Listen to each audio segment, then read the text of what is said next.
Una gara a folle velocità lungo la strada provinciale 8 che da Sant'Elena porta verso l'ospedale di Schiavonia è costata la vita a un uomo di 64 anni, Luigino Tognin, che era quasi arrivato a casa. Sono le 22 di venerdì. Tognin è in sella al suo scooter quando una Fiat Punto in fase di sorpasso lo investe in pieno.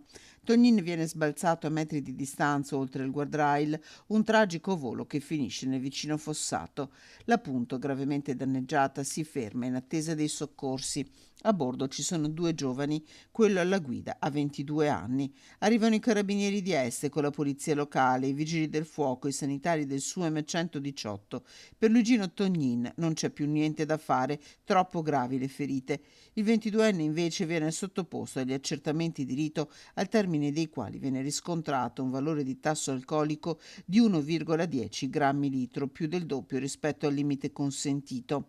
Trasmessi gli atti alla Procura di Rovigo, competente per territorio, il PM dispone per il 22enne l'arresto ai domiciliari con l'accusa di omicidio colposo, mettendo nero su bianco la gara di velocità avviata con un'altra auto.